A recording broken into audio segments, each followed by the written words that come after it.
Hoje, então, Efésios capítulo 5, de 15 a 21. Efésios 5, de 15 a 21 é o texto que vai servir de base para a nossa reflexão bíblica dessa noite. O enchimento do Espírito Santo é o tema de hoje. Nós vamos ler o texto e ele diz assim: portanto, sejam cuidadosos em seu modo de vida. Não vivam como insensatos, mas como sábios. Aproveitem ao máximo todas as oportunidades nesses dias maus. Não ajam de forma impensada, mas procurem entender a vontade do Senhor. Não se embriaguem com vinho, pois ele os levará ao descontrole. Em vez disso, sejam cheios do Espírito, cantando salmos, hinos e cânticos espirituais entre si e louvando o Senhor de coração com música. Por tudo deem graças a Deus, o Pai, em nome de nosso Senhor Jesus Cristo. Sujeitem-se uns aos outros, por temor a Cristo. Amém. A primeira questão que me parece que precisa estar claro para todos nós é que vida com Deus, vida com Jesus, é sempre do início à eternidade, não ao fim, mas do início à eternidade, uma obra do Espírito de Deus em nossas vidas. Nós não ligávamos para Deus, nós não entendíamos as coisas de Deus, nós não gostávamos das coisas de Deus. Quem nos convenceu de que Deus era bom? Quem nos convenceu de que nós éramos pecadores? Quem nos convenceu de que Jesus é o nosso Salvador, senão o próprio Espírito Santo?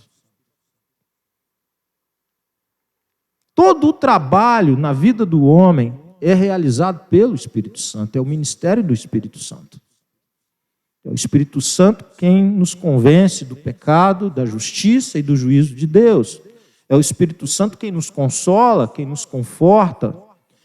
Nós cantamos aqui e oramos aqui juntos hoje, pedindo ao Espírito que entregasse ao Pai as nossas orações. Toda a obra de Deus na nossa vida, ela é realizada pelo ministério do Espírito Santo. A Bíblia fala para nós não entristecermos o Espírito Santo. Ele é uma pessoa, ele tem sentimentos, ele fala, ele ouve. Mas hoje eu quero me dedicar a algo que é especial e que também é obra do Espírito nas nossas vidas e que é conhecido como o enchimento do Espírito Santo, ser cheio do Espírito Santo de Deus. E eu quero usar esse texto do livro de Efésios para nós meditarmos juntos, sabendo que uma vida abundante, uma vida realizada, uma vida feliz, uma vida plena com Jesus, só é possível pela obra do Espírito Santo nas nossas vidas. Então eu quero começar olhando alguns versículos da palavra de Deus. O texto começa fazendo algumas recomendações para sermos cuidadosos com o nosso modo de viver, para não vivermos insensatamente, vivermos com sabedoria. Uma sabedoria na Bíblia não é conhecimento que a escola oferece, tampouco a faculdade. Isso, na linguagem bíblica, sabedoria é conhecimento de Deus e de sua vontade para um bem viver, para um viver agradável a Deus. Isso é sabedoria, para que o propósito de Deus se cumpra nas nossas vidas. Então o texto começa nos chamando à prudência, nos chamando a não vivermos de forma impensada, mas procurarmos entender a vontade do Senhor. É possível entender a vontade do Senhor, é possível descobrir a vontade do Senhor, aquilo que Ele quiser revelar. Deus se revela em todo o tempo, Deus nos fala, Deus nos mostra. Por quê? Porque Deus quer nos guiar e Ele o faz através da ação do Espírito em nossas vidas. E lá no versículo 18, eu quero começar com entrar mais profundamente nesse versículo, diz assim: não se embriaguem com vinho, pois ele os levará ao descontrole.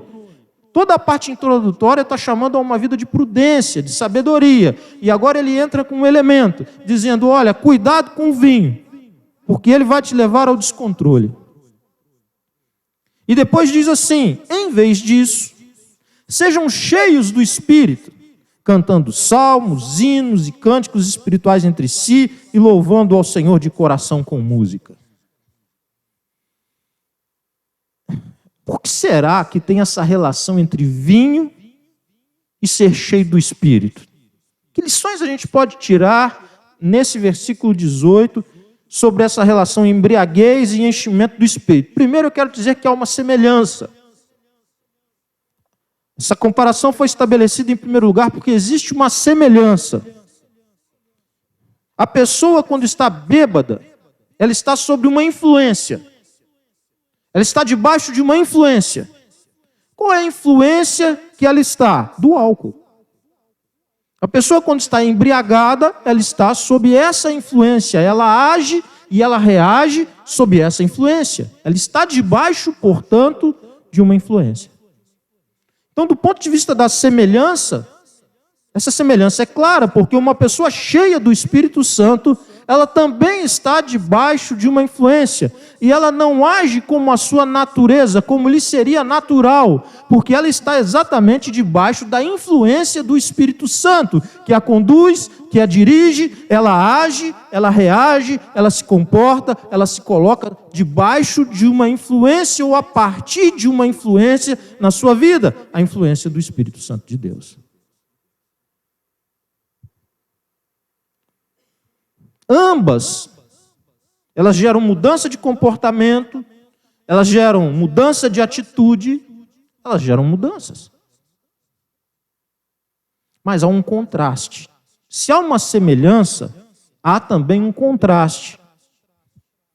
Na embriaguez, o homem acaba perdendo o controle de si mesmo, normalmente tem um período de euforia para cair num período de depressão.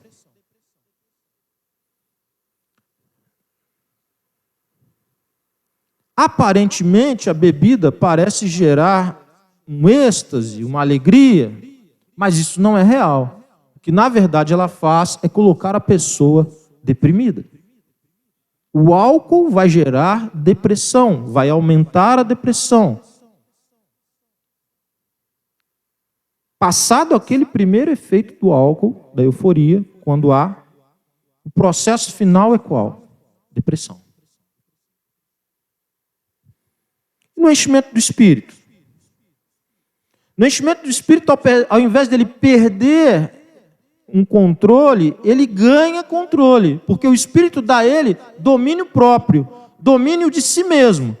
Uma obra que o Espírito faz na vida do cristão é dar a ele condição de dominar-se a si mesmo, debaixo desse poder e influência do Espírito.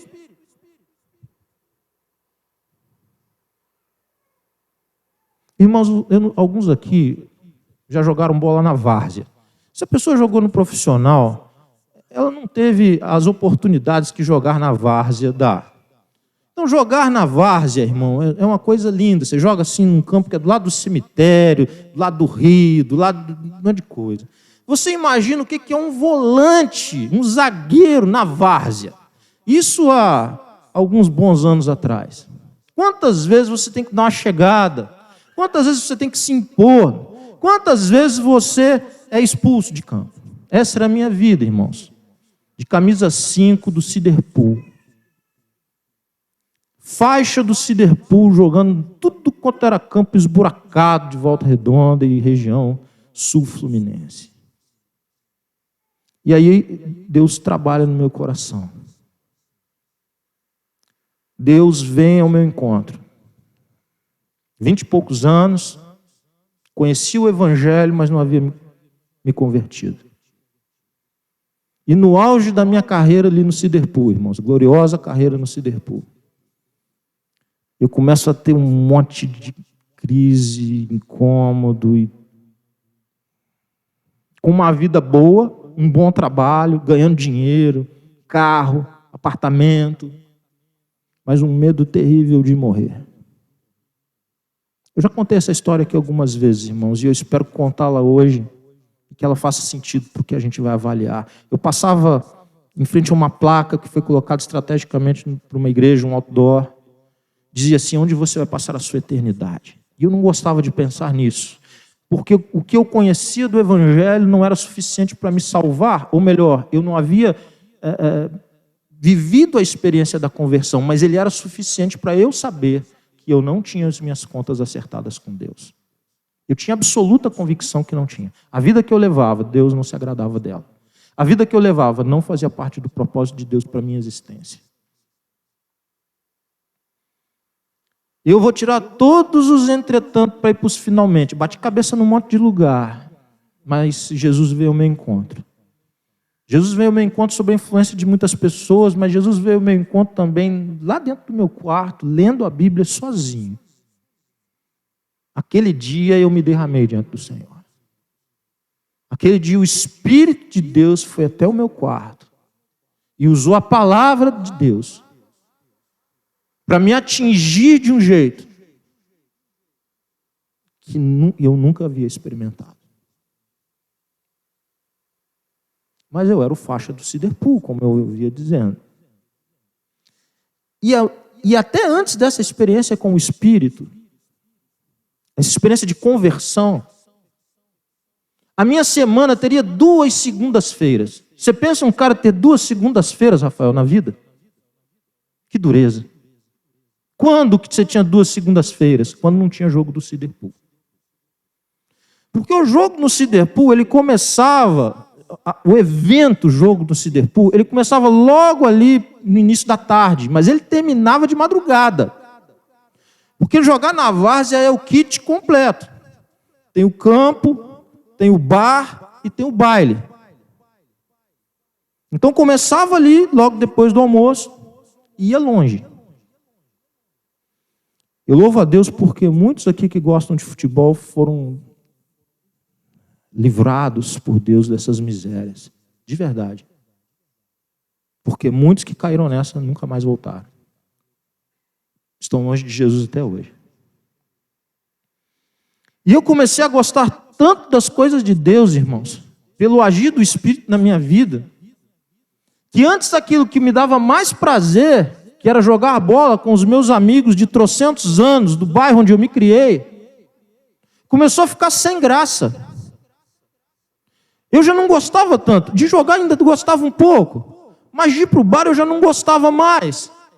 E eu comecei a tomar um tipo de cerveja estranha para os meus amigos, que ninguém tomava. Uma cerveja sem álcool. Mas eu continuava jogando, eu continuava indo para o bar. Irmãos, mas eu ficava doido para aquilo acabar, para ir embora. Até que depois eu já não ia mais. Até que depois as coisas foram mudando e eu queria ir para a igreja. E depois eu não queria apenas ir para a igreja, eu queria servir lá na congregação do Cantão, porque tinha uma criançada faminta lá naquele bairro.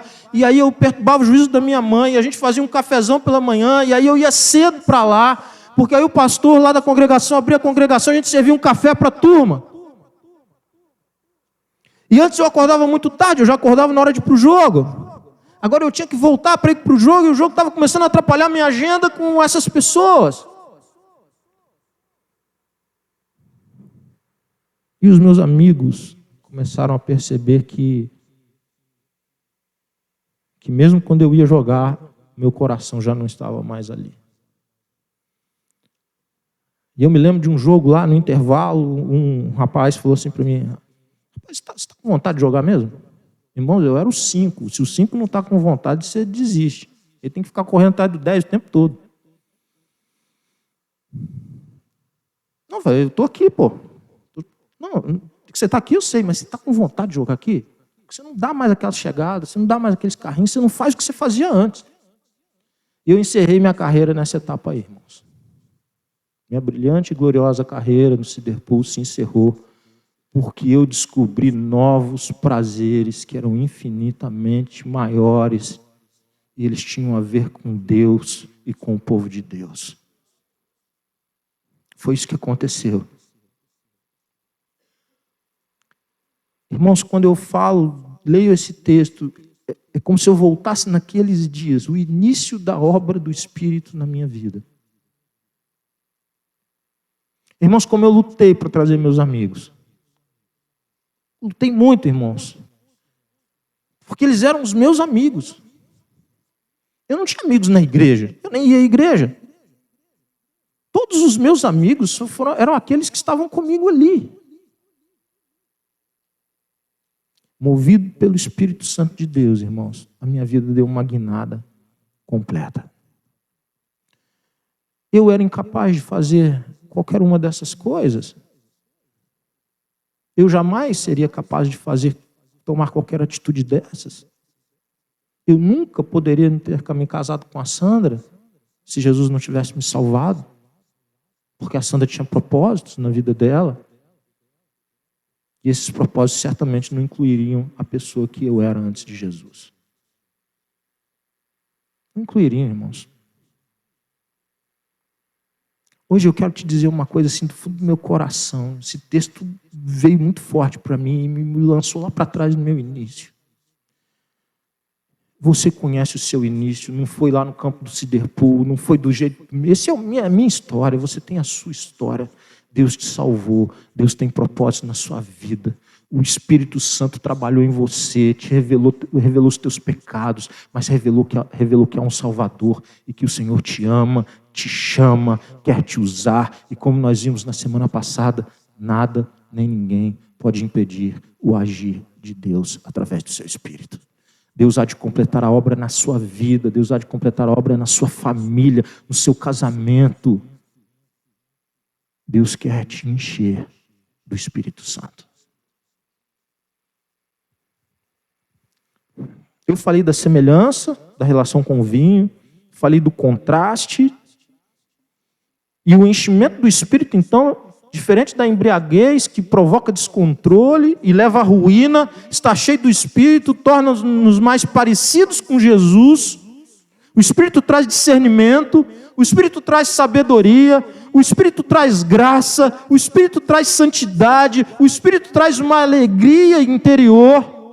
Isso é ser cheio do Espírito Santo. E aí o texto vai dando algumas características, por exemplo, dizendo que ser cheio do Espírito, primeiro, antes de qualquer coisa, irmãos, não é uma opção. Nós muitas vezes achamos que ser cheio do Espírito é uma opção. Não é. É o propósito de Deus para todos os discípulos de Jesus, para todos os crentes, para todos os salvos. Deus não está dizendo assim, olha, eu quero que o Thales seja cheio do Espírito Santo, eu quero que o Claudir seja cheio do Espírito Santo, eu quero que a Keila seja cheia do Espírito Santo, eu quero que a Luene seja cheia do Espírito Santo, mas os outros não, os outros está bom como está. Não é isso. O Espírito Santo não é uma experiência para alguns. O enchimento do Espírito Santo é uma experiência que o Senhor quer que você viva com Ele. Todos aqueles a quem Ele salvou, Deus quer que sejam cheios do Espírito Santo de Deus.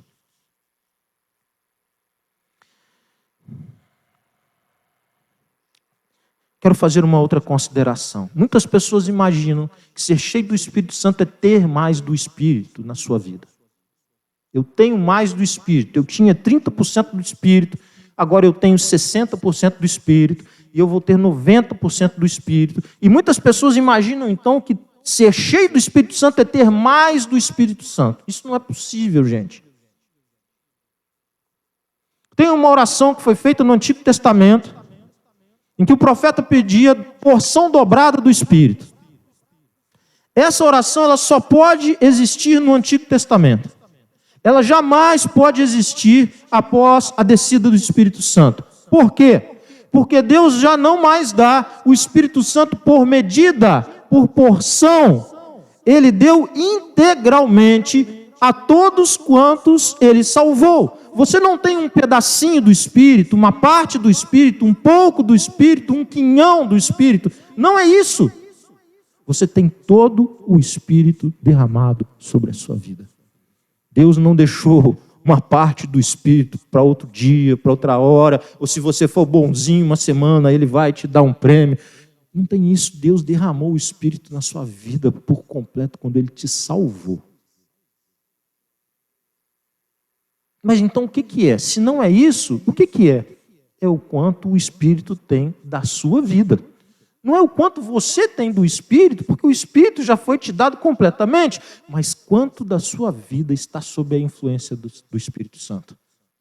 Quais áreas da sua vida que estão sob a influência do Espírito Santo? O seu casamento está sob a influência do Espírito Santo? A sua vida profissional está sob a influência do Espírito Santo? Seus relacionamentos lá no seu local de trabalho, ou na escola, ou na faculdade, estão debaixo da influência do Espírito Santo de Deus? O modo como você se relaciona com os colaboradores do seu empreendimento está sob a influência do Espírito Santo de Deus. O modo como você se relaciona com a sua liderança no local de trabalho, o modo como os líderes lideram o trabalho na igreja e aqueles que servem nos ministérios se relacionam com seus líderes, está debaixo da influência do Espírito Santo. É disso que nós estamos falando. São áreas das nossas vidas sob a influência do Espírito. O que Deus quer é que todas as áreas das nossas vidas, todas, estejam debaixo da influência do Espírito Santo de Deus. Isso é ser cheio do Espírito. É não apenas ser cheio do Espírito quando a gente serve no ministério, quando nós estamos cantando, quando nós estamos servindo crianças, quando nós estamos atendendo pessoas, não apenas aqui, ali, ou no grupo pequeno, não apenas com essas coisas que nós chamamos coisas da igreja. Deus quer que em todas as áreas, em todos os relacionamentos, nós estejamos debaixo da influência dEle, para a glória dEle, fazendo o que Ele deseja, do modo como Ele quer. Porque é nisso que se encontra a realização da nossa vida. A glória é toda dEle. A glória é para Ele sempre. Mas e para nós? O sentimento de paz, de gratidão, de adoração que inunda o nosso ser quando nós estamos alinhados com o propósito de Deus. E aí, jogar no ciderpool, tomar não sei quantas caixas, para depois ir não sei para onde, para sair não sei com quem, perde completamente a graça. Porque as experiências com o Espírito de Deus completam, dão significado e propósito para as nossas vidas. Amém, irmãos? Qual que é o estilo de vida, então, daquele que é cheio do Espírito Santo? Versículo 19. Olha que coisa leve, irmãos. Canta salmos, cânticos espirituais. Você vê que a Bíblia não tem problema nem... Pode cantar hino? Pode, aí está cantando hino. Pode cantar cântico? Pode também cantar cântico. Canta hino, canta cântico. E aí eu quero chamar a atenção para uma coisa. Ele não canta hino ou cântico sozinho. Não é assim, ele canta hino e canta cântico isolado lá debaixo do chuveiro somente. Quando ele está sozinho lá no chuveiro, ele canta hino e canta cântico espiritual. Interessante que o texto, ele coloca que eles fazem isso entre si. Ele está escrevendo para uma igreja, a igreja de Éfeso. E ele diz que uma pessoa cheia do Espírito Santo, ele gosta de estar no meio do povo de Deus para cantar hinos e cânticos espirituais com os demais do povo de Deus. Vida ligada ao corpo. Eles louvam ao Senhor de coração com música. Mas não apenas no ambiente restrito e individual. Eles fazem isso comunitariamente. Eles vivem como igreja, como corpo, como família. Não dá para ser lobo solitário e ser cheio do Espírito Santo. Não dá. Não dá para ser porco-espinho em relacionamentos. Todo mundo tem que ficar longe do porco-espinho, né? Porque o porco-espinho machuca os outros. Então fica todo mundo dá um passo para trás. Não dá para ser porco-espinho, afastar todo mundo e ser cheio do Espírito Santo. Porque a vida cheia do Espírito Santo, ela é vivida coletivamente. Se você vai ter muitos ou poucos, aí tem a ver com sua história, com seu temperamento, e tem a ver com um monte de coisa. Mas o que o texto está deixando claro é que uma evidência de ser cheio do Espírito Santo é que ele adora no meio, inserido no povo de Deus, o povo da promessa. Nós estamos num tempo em que o individualismo é celebrado de uma forma muito forte, muito profunda. Mas o cristianismo é contra a cultura nesse sentido. Porque apesar de haver a individualidade, há uma vida comunitária. Então, ser cheio do Espírito Santo, além desse aspecto, dessa vida de mutualidade, eles adoram juntos porque eles estão juntos, porque eles se alegram um na presença do outro. E tratar das coisas de Deus no meio do povo de Deus e adorar com hinos e cânticos é parte de ser cheio do Espírito Santo de Deus. Essa alegria do Senhor nos faz adorar junto com o povo de Deus. Que alegria é essa? Alegria interior, irmãos. Ela não é alegria porque o Flamengo ganhou. Eu nem sei se ganhou hoje, mas não é essa a alegria. Essa acaba na próxima derrota.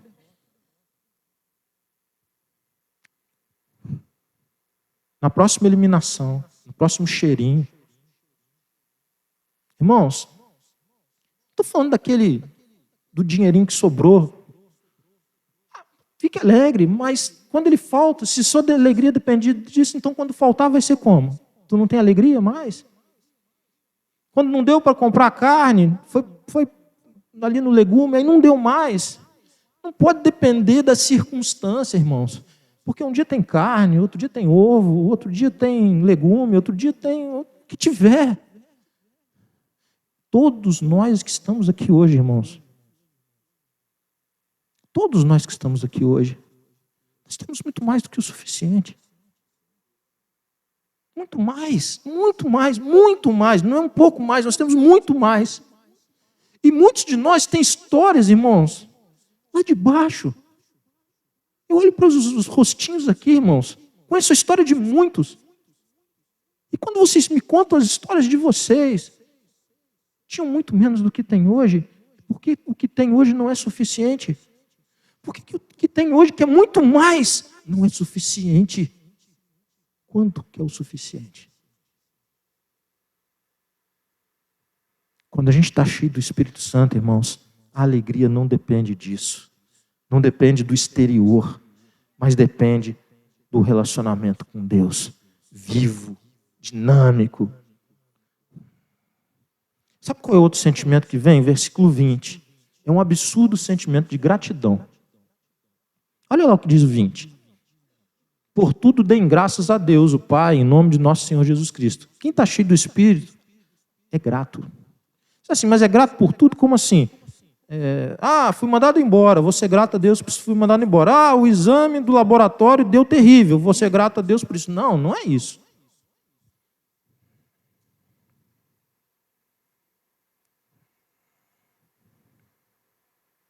É ser grato a Deus, porque você já não é mais refém dessas circunstâncias. Você pode estar desempregado, mas você conhece quem é o provedor da sua vida. Você pode lutar com uma enfermidade, mas você conhece aquele que cura corpo e alma. Você pode enfrentar lutas e perdas, mas você sabe quem te faz mais que vencedor. Você sabe que sua vida não se resume a esse contexto, a esse tempo. Você tem um chamado para a eternidade. Gratidão. Ser cheio do Espírito Santo. E aí tem um outro aspecto, que é o 21. É um aspecto que soa como um alerta, irmãos. Olha que alerta do 21. Pessoas cheias do Espírito Santo, elas se sujeitam umas às outras. Por causa de quem? De Cristo Jesus. Irmãos, olha que é isso, gente. Pessoas cheias do Espírito Santo, elas se submetem, elas se sujeitam. Não porque a pessoa a quem ela está se sujeitando lá no local de trabalho, ou na sala de aula, ou na igreja, é perfeita, é incrível, é formidável. Porque não é. Por que motivo? Porque não é. Quem que é o incrível, o formidável? Quem aqui? Não tem nenhum. Porque incrível, formidável, perfeito é só Jesus Cristo. Mas por causa dele, a gente se submete no casamento, se submete na relação familiar, se submete nas relações de trabalho, se submete onde nós travamos relacionamento por causa de Jesus. E todas as vezes que ambos fazem isso, quando o marido se submete a Jesus e ama a esposa, e cuida da esposa, e zela pela esposa, e serve a esposa, e ajuda a esposa, e investe na esposa. Todas as vezes que a mulher cuida do seu casamento, ama o seu marido, serve ao seu marido, constrói uma relação aberta, profunda, diante de Deus. O que nós temos aqui? Um casamento que vence os obstáculos, que supera as dificuldades. Por causa do marido? Não. Por causa da esposa? Também não. Mas porque ambos escolheram se sujeitar um ao outro por temor a Jesus. Cuidado com o cristianismo que é vendido hoje, que a gente não precisa temer a Deus. Porque se nós não temermos a Deus, nós vamos temer quem nesse mundo? O patrão? Quem? O fortão? O valentão? O que a gente vai temer nesse mundo? Nós vamos, nesse mundo, temer a Deus. Porque o temor de Deus traz sabedoria para os nossos relacionamentos. Quero fechar, irmãos, ir para o final. Quero ler um texto. Eu separei um texto maior, mas eu estou me alongando muito, eu vou fazer um resumo dele. Os irmãos conhecem, muitos aqui conhecem. Sabe o que o enchimento do Espírito faz com a gente?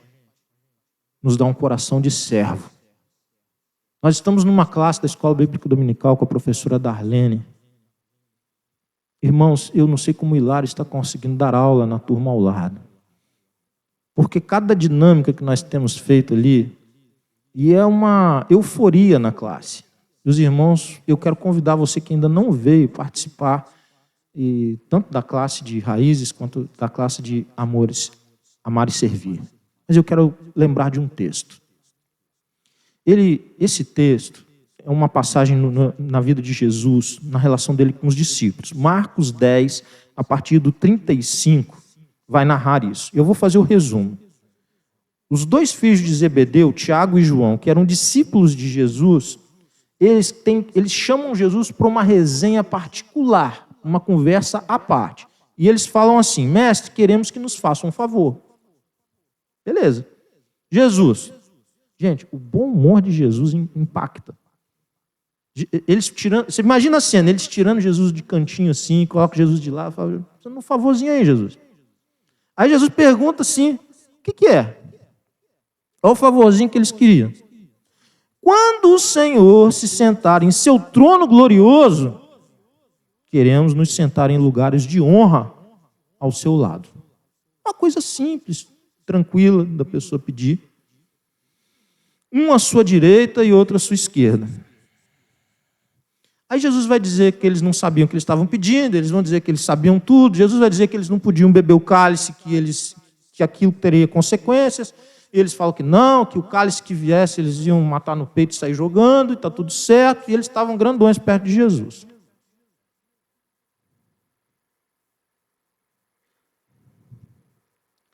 Olha agora o final da história. Não cabe a mim, no entanto, dizer quem se sentará à minha direita ou à minha esquerda. Esses lugares serão daqueles para quem eles foram preparados. Agora você imagina quando essa conversa caiu no ouvido dos outros discípulos, irmãos. Pensa o grupo dividido. Quando os outros 10 discípulos ouviram que o Tiago e João haviam pedido, eles ficaram indignados. Então Jesus os reuniu, o grupo estava dividido. Jesus teve que fazer uma reunião ali com a liderança. Vocês sabem que os que são considerados líderes nesse mundo têm poder sobre o povo? Óbvio que eles sabiam. E que os oficiais exercem sua autoridade sobre os súditos? Óbvio que eles sabiam. Mas olha o que Jesus disse para eles. Para os 2 e para os demais, os outros 10. Entre vocês, porém, será diferente. Quem quiser ser o líder entre vocês, que seja o servo. Quem quiser ser o primeiro entre vocês, que se torne escravo de todos. Pois nem mesmo o Filho do Homem veio para ser servido, mas para servir e dar sua vida em resgate por muitos. Pessoas cheias do Espírito Santo são pessoas que amam servir. Jesus era cheio do Espírito Santo de Deus. Ele escolheu servir, amar e servir. Isso é característica de quem está cheio do Espírito Santo. Ele não tem tempo ruim para servir. A pergunta que nós podemos fazer é que será que existiria mais alguma característica? Uma foi mencionada, inclusive, pelo pastor Gerson, ao ministrar o louvor. Atos 4,31 diz assim: depois dessa oração, o lugar onde estavam reunidos tremeu e todos ficaram cheios do Espírito Santo. O que eles fizeram? E pregavam corajosamente a palavra de Deus. Nós podemos ter o melhor treinamento de evangelismo. Nós podemos ter a melhor literatura que ensine alguém a fazer evangelismo. Os melhores vídeos da internet. Um curso online, top das galáxias sobre evangelismo. Nós podemos ter não sei quantas horas de treinamento sobre evangelismo.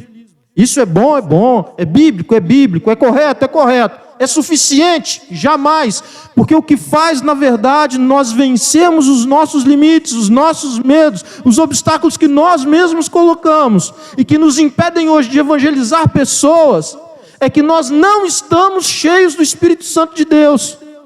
É porque nós não temos dedicado todas as áreas da nossa vida ao governo e à influência do Espírito Santo de Deus. E quando isso for verdade, irmãos, o curso ajuda, o treinamento ajuda, complementa, esclarece, informa. Mas muito antes disso, nós já estaremos fazendo aquilo que é parte do nosso chamado.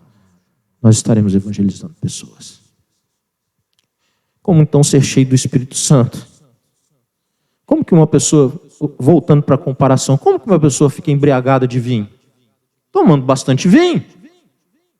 Não é tomando um pequeno cálice que ela vai ficar embriagada de vinho. Não é tomando um copo que ela vai ficar embriagada de vinho. Mas quando ela começa a tomar vinho, ela fica embriagada. Então como ser cheio do Espírito Santo? Nutrindo-se, enchendo-se da presença de Deus na sua vida. Não ocasionalmente, não um pouquinho, mas bebendo daquilo que Deus tem para a sua vida. Pensando nas coisas que são do alto, olhando para o Senhor e Salvador da sua vida, buscando constantemente em todas as suas decisões, rogando que Ele te ilumine, que Ele te esclareça, que Ele tire da sua vida os obstáculos, a incredulidade, a frieza. Encha-se da presença de Deus. Eu gosto muito do texto que nós vimos alguns domingos atrás, irmãos, porque os discípulos estavam numa sala. Eles estavam aguardando a descida do Espírito Santo, e eles certamente oravam por isso. Mas o texto diz que quando o Espírito veio na vida deles, eles se surpreenderam. Deus é soberano. Viva com Deus, viva para Deus. Quando você menos esperar, você vai estar vivendo essas características aqui. Você vai estar debaixo da influência e governo do Espírito em todas as áreas da sua vida.